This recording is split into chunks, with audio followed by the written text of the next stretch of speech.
And I'm Gio with GIO Balance, and I'm your community health coach and life strategist. We're all about balance. And so today we're going to talk about different areas in which allow us to live a balanced life, and specifically around passions. So when you think about passions, passions offer us not only an outlet, but also feed our purpose. And today I have some guests with me that I'm so excited to share my passion as well as what we have in common as well, which is basketball. So today I have with me Allison Bustamante, Emily, and sorry, I'm sorry. I am going to laugh the entire time with y'all, only because this is such a fun bunch um, that I have to go ahead and get that out in the open. And Melanie. And Thank sorry, you. and Melanie Jordan. There we go.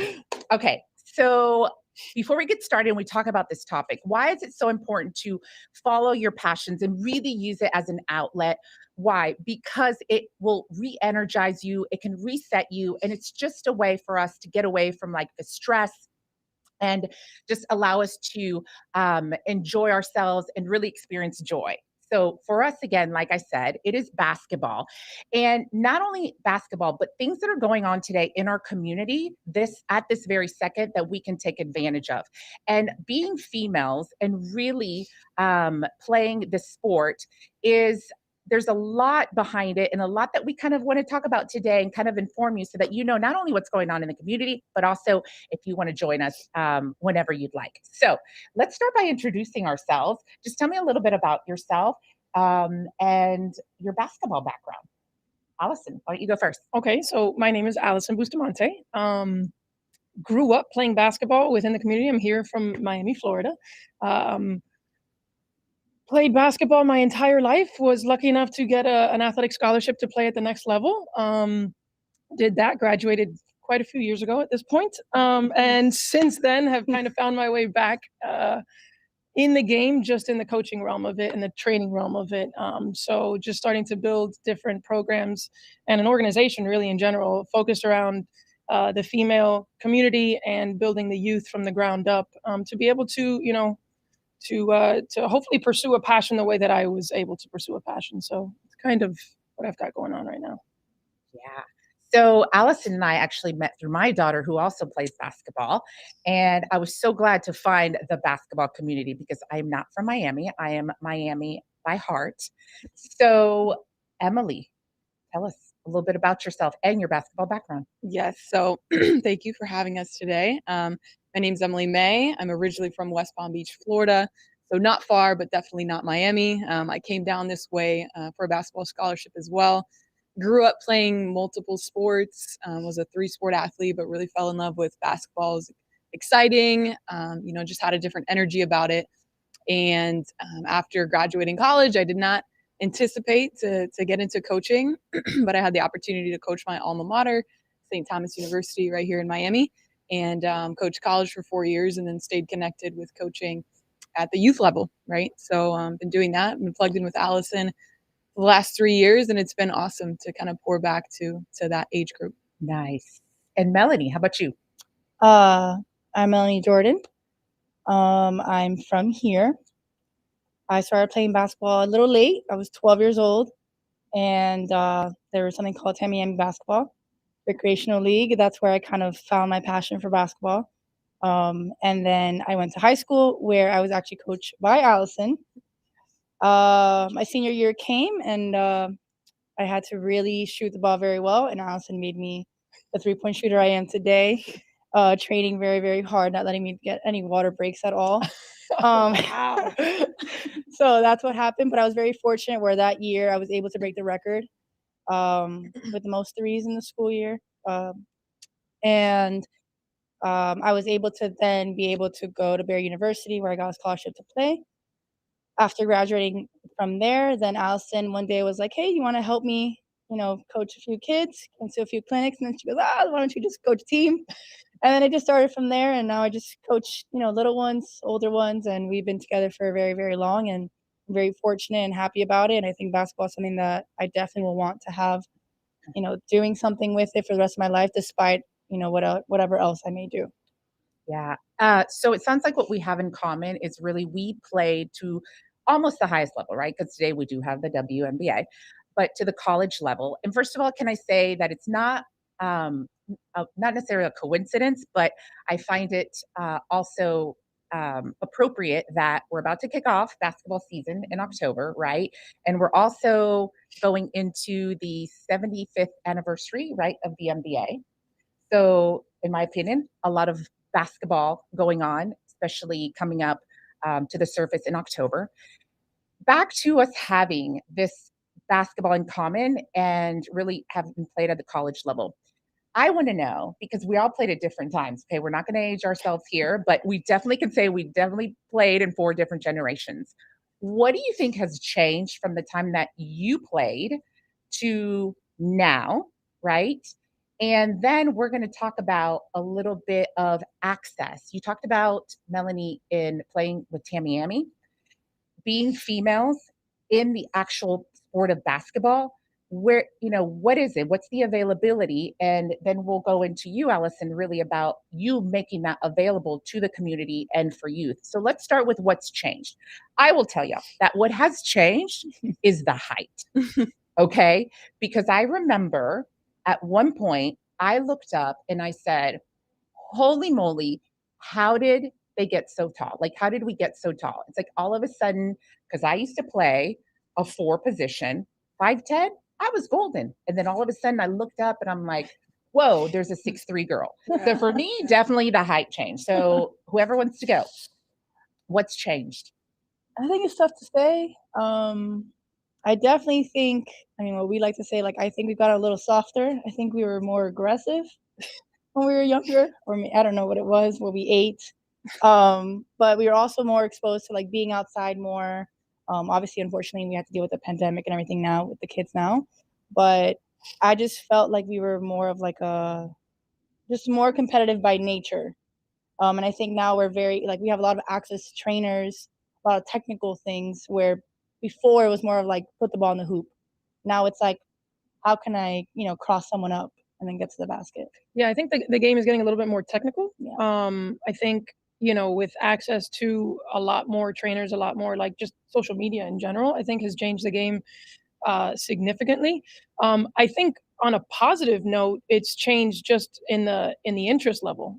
You see more girls, and even like you see it in the high school level, and specifically in the college level now, and then obviously into the pros. Like just the game in general and the talent level in general is improving, and it's heading in the right direction. And I think that kind of it bodes well for the youth community now, that they'll be able to see like, oh, okay, look at this look at the WNBA, like this girl went the same route that I'm kind of trying to pave out for myself. So I think it's easier, and I think it's better at this point that girls are able to see a clearer path to that end goal of reaching the WNBA, if that is what they choose to pursue. Yeah. So in that regard, I definitely think that it's heading in the right direction. Yeah. So having future insight and having the exposure to it, which really brings us to what's available today, especially for a female youth that is interested in basketball. There, at least for me, I really haven't seen much of available. And we could talk about specifically, then go into kind of what you're doing today, Allison. But talk to me a little bit about the access, right? Like how can they get exposed to this, or what does the Miami market, South Florida market look like when it comes to basketball? Emily? I think Allison's point about social media plays a huge role. What does it look like? Looks differently 5 years ago than it does now, because at your fingertips, you can make bigger decisions about, looking up a trainer, looking up a league, because it is so much more accessible. Same thing with the WNBA. The WNBA playoffs are on right now, so everyone should be tuning into that. And that's something that we can just switch on easily every night, right? And that's not something that we could have done, 8 years ago, maybe as easily as we can now. So I think there's a lot of efforts kind of from a big picture pushing towards that being more normalized. But I mean, in terms of a smaller Miami market, I think South Florida in general, there's so many athletes here, so many different athletes, whether, it's known for a big football town, but I think little by little with initiatives like what we're doing here. It's seeping into the community of like, hey, girls, whether you're a little bit athletic, whether you're short, whether you've never played, there is a way for you to get plugged in and just have fun and kind of tap into a sport that maybe you didn't think you could be a part of. Yeah, I think what Em was touching on, like Miami it's known, it's a football city, it's kind of a baseball city as well. And I think we are lacking a little bit in that area, especially with the girls, and basketball specifically. I can't really speak to any other sport because I'm not really plugged in that regard. But obviously, some of the things that we've been trying to build and work on over the last couple of years is to fill that void. I do know that there are trainers out there. I do know that there are other female trainers out there. But as far as, actual places to bring in a collective unit of young females, I feel like we're kind of lacking in that arena. So it's part of the reason why, we've started to do what we've started to do and provide that for them. Yeah. And you all answered some great questions, which is, I'm sure, questions that the audience may have. And that is, what if I'm not tall enough? Right. What if I've never touched a basketball? And what would you tell them, Melanie? Well, as for me, like starting when I was 12, it's not something that you need to start right away. It's definitely something where, in the beginning, it's obviously a discipline. You need to wake up, you need to go to practice, you need to go to your games, you need to listen to your coach. But then eventually it becomes a habit where, like, when you don't go a day with it, you miss it. And then that's when you can kind of grow into that passion and wanting to play more. And like when you see the results and you see, the positive reinforcement you get and the affirmation from your coaches and from the crowd, I think that's something that people, live for, like those game days. So for these girls, it's also something that I think brings a lot of security for us. And it's helping us in every aspect, not only on the court, but like off the court. I feel like we feel more confident within ourselves, knowing that there's something that we know we're very good at or that we're getting better at. Yeah. And just to jump in there, I think it's a great point. Anyone can play, right? And I think, speaking of the WNBA playoffs and NBA is back on, I was watching the Heat preseason game, and I think it was Jeff Van Gundy made a comment about some new player on the team, and he goes, "This guy can rebound and he can pass. He's going to get minutes," right? And that's at the highest level. Right. That's at the highest level. And this guy can rebound well and this guy can pass well. And I think that's something that, I definitely preach. And I've seen our fellow coaches preach to these girls. Sometimes the standards from what they can view, whether it's on social media, it's like so high. If you can't do this or you can't do this one move or you can't, well, maybe you're just not good enough. That can be a perception that can be easily had if you're not enforcing it. You don't have to be, 18 plus points a game type of score to play, to start, to make an impact. And, that's something that we make sure these kids know is like, it's hustle. That's never going to change, right? That's never going to change. If you have your hustle, if you just give it your all in the little things, then you can make a difference. So that's important too. Yeah. And so now let's talk about what is available today in our community. So specifically, we all are really focused towards females and basketball. And Allison, what you're doing today in the community is just amazing. And back to what we're talking about today, it's really linked to our passions. So before you start talking about the different entities in which you have out there in the community to take advantage of, I'm going to show just a quick clip of one of those so that you can have a little bit more experience to what is out there today. So if you can go ahead and roll that, it's a 1-minute clip, please.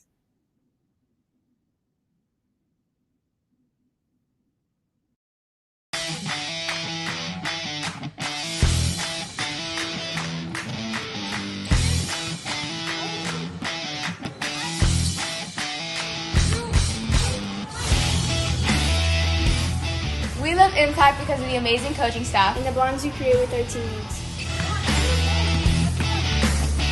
So the reason we like Impact is primarily because of the trust factor that we place in the coach, Coach Allison and her staff and her coaches. It's been truly a family environment that we've trusted. We couldn't be happier with them. Coach Bustamante runs a college level program. She's firm, tough, fair, and incredibly supportive. All the coaches are supportive, and my daughter loves the environment where it's serious basketball, but a very positive environment.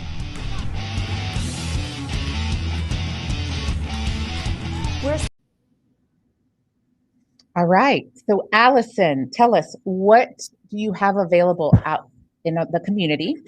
And tell us what each one does. Okay. Yeah. What do I have? I have, well, I'm running skills clinics. These are all specifically geared towards the girls.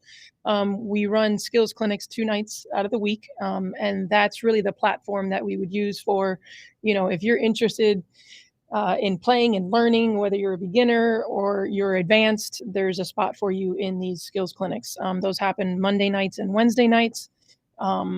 We also have a competitive travel basketball organization where we've fielded teams from 5th grade to 8th grade, and we're looking to expand into the high school arena and potentially open up a younger division too for more of a developmental team. And then the last thing that we just started this past year, or these last few months really, is a recreational league for girls. I have 3 different leagues going on at the moment. The first league is there's 2 different divisions. We've got a 4th and 5th grade division, and then a 6th through 8th grade division. That's happening Saturdays. And then on Sundays, we started a 3-on-3 league for the high school girls. That's going to go for 6 weeks up until right before their season starts. And then just this past weekend, we started the women's league, the women's 3-on-3 league, and that's going to run for another 6 weeks. That happens Sunday nights. So a lot of different options out there. Also do some individual training, and pretty much anything related to basketball we can accommodate. Which I would like to know that I was looking for a 3-on-3 adult. You should have done it. You should have done it. Nobody wanted to play with me. So if there's any female adults that play basketball and want to play with me, please, because I needed to show our younger generation that's sitting over there that are playing that this mom, this entrepreneur, this lady can still play. Okay. We won't take it easy on you though. Okay. That's a guarantee. Yeah. So there's a lot of things available, and you're constantly looking for ways to grow and expand in the community. What is the youngest, remind me, that you take? Really, we've got some third and 4th graders, I want to say. Like 7, 8 around there. Yeah. Even a little Forgive me younger with the age correlation for the there, clinics. but yeah.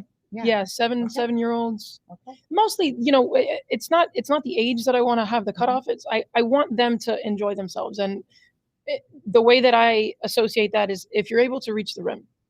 So if you're strong enough out there with the basketball and you can reach the rim at a consistent level where it's not too strenuous for you, then you're welcome. And by reaching the rim, you mean not physically, you mean with the ball. I mean with the ball. Yes. With just the basketball. basketball. Just want to clarify Yes, that. yes. Okay. It's typically, it won't be very fun for If them. not, none of us would be in the gym. Yes. Or if you can reach the rim at 7, just give us a direct call. We'll be your agent from here on out. Yeah, that would be great. Done deal. My people will call your people. Yeah. Got it. Okay. So back to, we're talking about that we really have this passion in common. What is it about the sport that just fires you up? That's a loaded question. That's Yeah. a good one. It's just That's so a much. loaded question. There's So so what much do you you can love about it? So to me, like personally, I think I've played a lot of sports. I know I think we all kind of grew up playing multiple sports. Basketball was the one that kind of just stuck out at me because I feel like it encompasses everything. I feel like it has the element that you have to play both sides of the basketball. It's not like you're just playing on offense or you're just playing on defense. There's the team component that you must rely on the 4 other people that are on the court there with you. Mm-hmm. You can still make a massive impact as an individual player. And just the way that the game is set up, it allows so much to happen where, one team can go on a run, but then the other team can rebound and go on another run. So there's kind of that chess match back and forth. And now as a coach, seeing it from a different side, it makes the appreciation and the love for the game grow that much more, because you do realize how much goes into it from outside of those four lines, you know, and how you can make an impact standing on the sideline as opposed to, you know, putting the ball in the basket. So to me, there's nothing like it. It teaches lessons on the court. It teaches lessons off the court. It teaches lessons that you'll take as you continue on in whatever path you choose to continue on.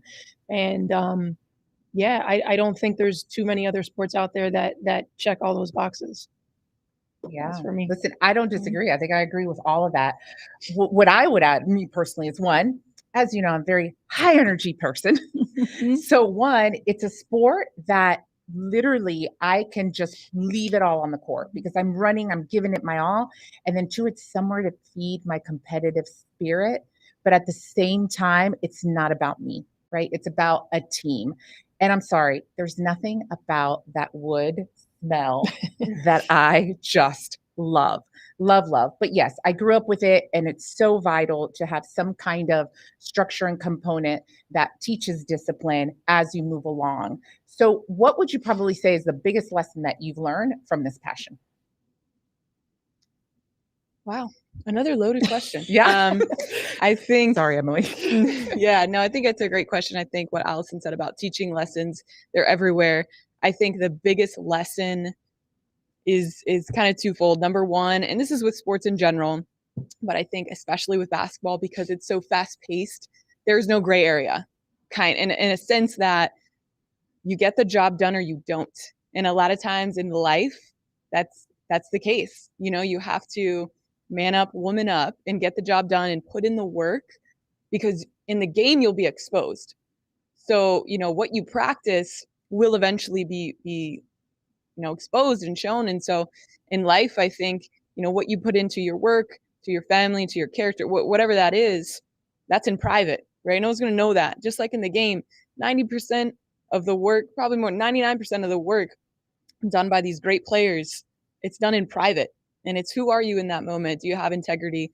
It's a true test of character. You know, people say it doesn't, you know, test character, reveals character. I think that's so true. So I think it's a hard lesson, but I think that is kind of a big picture thing.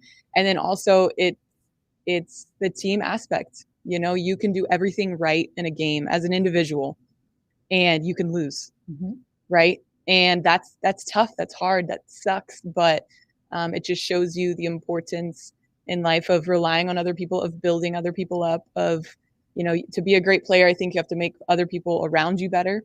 And I think as a good person, you have to do the same. So that's a little piece for me. Yeah. And so great. I love that. And I'm going to ask another loaded question then. Let's go. Gone from player to coach, right? So why? As I said in the beginning, I never expected myself to even want to coach, because I'm like, you're going to be on the bench like the whole time. Like the whole point of basketball is like, get off the bench. I'm not used to that. Like, no, I don't want to be on the bench. It is dramatically different. It is dramatically different. I can't really put it into words other than, you as a player, you have the privilege of focusing on your job, which is usually one or two primary things, right? As a coach, you have a trillion things to worry about. You're worried about the bench. You're worried about, you know, who's tired, who needs to get in, who's shooting well, who's not. What are they doing on defense? Are we executing our game plan? And especially at the college level, I love it because it's so detailed, right? And scouting reports, and are we finishing the scout? Are we doing this? And what about the timeouts? What about this? So it is just, there's so much, but that's fun. That's fun. It's like a high of like, oh my gosh, there's so much going on. And then when something is executed, oh my goodness, it's the greatest feeling ever, and is worth all the painstaking hours behind the film room, behind, you know, late at night in the gym, working on something early in the morning. Is it like hitting? Is it like hitting that perfect golf shot? Golf? Yes. It's even better. Yeah. Okay. So player to coach, why you coach, but then why do you do this, right? And what I mean by that is because, first of all, I don't coach. So I highly respect y'all for that, because I've tried. And it's like you said, it's two different things. But why I stay involved with basketball is because I have a huge passion. Yes, not only for basketball, but because I grew up with having mentors, coaches, and advisors around me that allowed me to really be as successful as I am today. And so for me, it's about giving back and sharing my wisdom and my support to our younger female youth that is coming up through athletics. That is why I stay involved. So, what would be that reason why this continues to be not just your passion, but your livelihood, right? The career path that you've chosen. And I promise that'll be the last loaded question. For me, I think you kind of touched on it, is just being that positive role model. I think we all can sit here and, bring a couple people to mind as we were growing up, saying like, this certain individual made a really strong impact in my life. You might be closer than you think. I know I can. I know I can say that myself. So, having gone through that experience yourself and realizing the importance of that individual or those individuals, you kind of want to carry the torch and provide that for somebody else that is quite literally in your shoes growing up. And just like the last, the transition from player to coach, you said it perfectly. And like when you see something executed, it's a thing of beauty, and it fulfills you in a certain way. It's a different. You have basketball as a player and you have basketball as a coach, and they're two totally different things. But like when you can experience both, like it's the same kind of love. And I did it a certain way. I know you, Mel, did it this way as well, where we kind of were brought back into the game, and we would go back and play in the practices. So in that regard, you kind of get the coaching aspect of it, maybe one-on-one with somebody that you're going head to head with in that practice, and you kind of start giving them little tidbits and little pointers, and then you start realizing like, oh, I can kind of just do this on a bigger scale.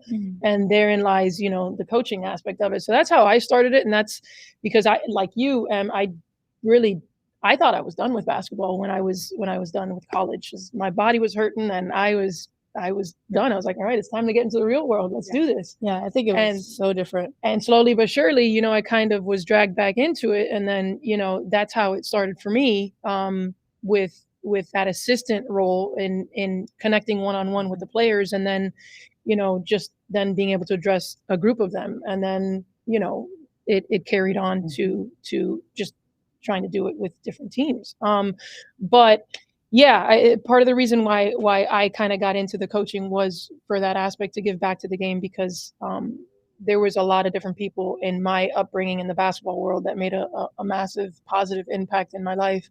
And, I wanted to pay it forward and return the favor. Yeah. No, thanks for that. And it just goes to show and reiterate that we all have our story. We all grow up in a certain kind of way. And before we start wrapping up, how can they reach AB Hoops and find out more about your offerings if someone out there has a young female that is interested in this? How do they get more information? Yeah, so there's a couple of different avenues. I want to say the best way to probably reach me is through my Instagram, which is AB Hoops _Miami, AB Hoops _Miami. Yes. And then my website, which is www.abhoops.com. My phone number is all over the place in both of those platforms. Text messaging is probably better. I'm not the best at answering my phone, I will admit to that. But yeah, those Instagram and the website, there's different ways to contact me through there. Great. Yeah.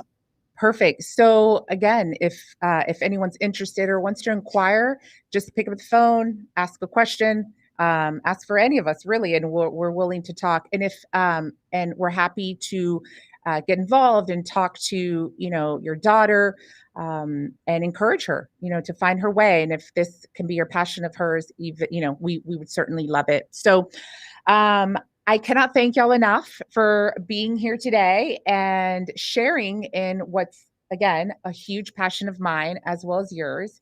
We talk about balance. We talk about balancing our life. And really exercising what your passion is so important as an outlet, because we're all under stress. We're all going through stuff, whether it's work or at home or things that we're dealing with. And when you get to just feed that passion, boy, I think it really re-energizes us. And certainly, I think that's what you heard today. So thank you, Emily. Thank you, Mel. Thank you, Allison, for coming. And that's it. Have a great weekend.